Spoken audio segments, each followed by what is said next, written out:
Imagine un instant que votre esprit soit comme un iceberg géant flottant dans l'océan. Vous ne pouvez voir que la pointe, cette petite portion qui émerge de l'eau. Mais en dessous, cachée dans les profondeurs, se trouve la plus grande partie de votre être. Cette métaphore révolutionnaire a changé à jamais notre compréhension de la nature humaine. Et tout a commencé avec un homme, Sigmund Freud, l'architecte qui a conçu les plans de la psychologie moderne. Vienne, fin du 19e siècle. Alors que le monde se transformait avec la révolution industrielle, un médecin neurologue autrichien se posait une question troublante. Quelle force mystérieuse gouverne réellement nos pensées et nos comportements? Les réponses qu'il a trouvées n'ont pas seulement ébranlé les fondements de la médecine, mais ont créé une nouvelle façon de comprendre l'être humain. Une perspective si audacieuse et controversée qu'aujourd'hui encore, plus d'un siècle après, nous continuons à débattre de ces idées. Avant Freud, l'esprit humain était comme une maison avec une seule pièce visible, la conscience. Tout ce que vous pensiez, ressentiez ou vous rappeliez se passait dans cette pièce éclairée de votre esprit éveillé. Mais Freud a découvert quelque chose de troublant. Cette pièce avait un sous-sol énorme, sombre et plein de secrets. Un lieu où habitaient des désirs interdits, des souvenirs refoulés et des pulsions que vous n'admettriez jamais avoir. Ce sous-sol mental, qu'il a appelé l'inconscient, n'était pas seulement un entrepôt de souvenirs oubliés. C'était une force active et puissante qui influençait chaque décision que vous preniez. Pensez à ceci. Pourquoi ressentez-vous parfois une attirance inexplicable vers certaines personnes? Pourquoi certaines odeurs vous transportent-elles instantanément dans votre enfance? Pourquoi commettez-vous des erreurs qui au fond révèlent vos véritables sentiments? Freud avait une réponse troublante. Votre inconscient travaille toujours dans l'ombre, manipulant les ficelles de votre comportement comme un marionnettiste invisible. Mais l'esprit freudien était encore plus complexe. Imaginez que dans votre tête vivent trois personnages en conflit constant. Le premier est un enfant sauvage et primitif. Il s'appelle le ça. Ce personnage ne veut qu'une chose, la satisfaction immédiate. Faim, soif, plaisir, pulsion sexuelle. Le ça crie « Je le veux maintenant !» Comme un bébé qui pleure jusqu'à obtenir ce qu'il désire, le ça ne connaît ni la morale, ni la patience, ni les conséquences. Il ne connaît que le désir pur et brut. Le deuxième personnage est un juge sévère vêtu d'une robe noire. C'est le surmoi, la voix de la moralité et des règles sociales que vous avez intériorisées depuis l'enfance. Ce personnage chuchote constamment. « C'est mal, tu ne devrais pas faire ça. Que vont penser les gens ?» Et au milieu, essayant désespérément de maintenir la paix, se trouve le troisième personnage, le moi. Il est comme un diplomate épuisé, négociant constamment entre les cris du ça et les réprimandes du surmoi. Chaque jour de votre vie, ces trois personnages livrent des batailles épiques dans votre esprit. Et selon Freud, votre personnalité et vos décisions sont le résultat de qui remporte chacune de ces batailles internes. Mais que se passe-t-il quand la réalité est trop douloureuse à accepter? Quand la vérité sur nous-mêmes est si troublante que notre moi ne peut pas la gérer? C'est là que Freud a découvert quelque chose de fascinant. Notre esprit développe des tours de magie pour nous protéger. Il les a appelés « mécanismes de défense ». Le déni, c'est comme mettre des lunettes de réalité virtuelle qui montrent un monde différent. Non, cela ne m'arrive pas. Le refoulement agit comme un gardien qui prend les souvenirs douloureux et les enferme dans le sous-sol de l'inconscient, où nous ne pouvons pas les voir, mais où ils continuent d'influencer notre comportement. La projection, c'est comme un miroir magique qui reflète nos défauts sur d'autres personnes. Ce n'est pas moi qui ai un problème avec la colère, c'est toi qui es toujours énervé.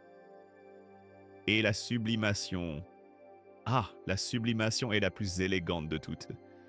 Elle transforme l'énergie sexuelle et agressive en art, sport, travail créatif. C'est comme transformer du charbon en diamant.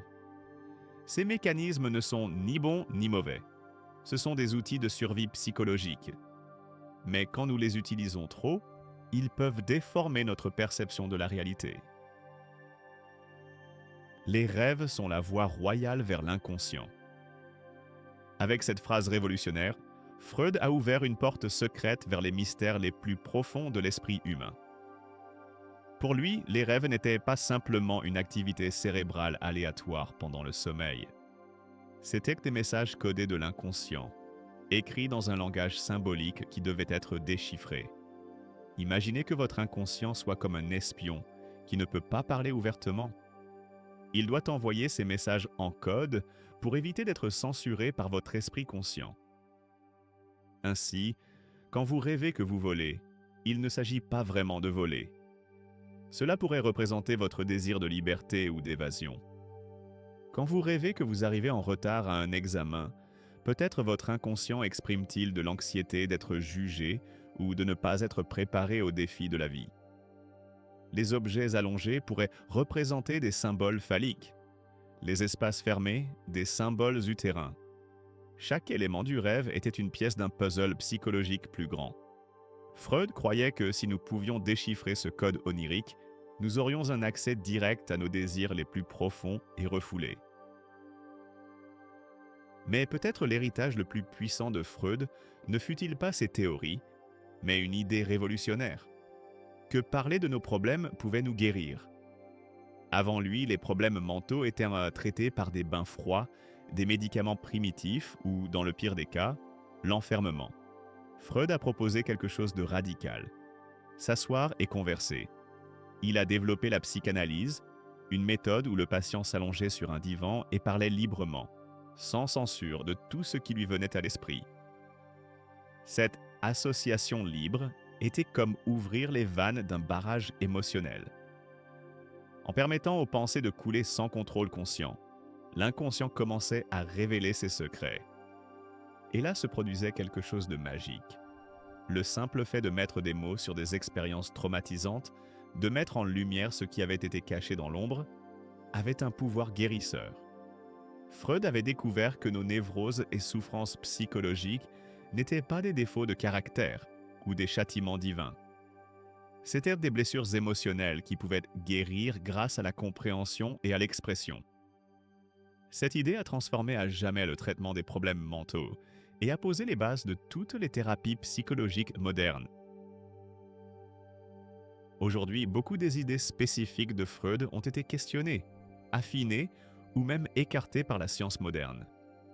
Ces théories sur la sexualité infantile et l'envie du pénis sont vues comme des produits de son époque victorienne plutôt que comme des vérités universelles.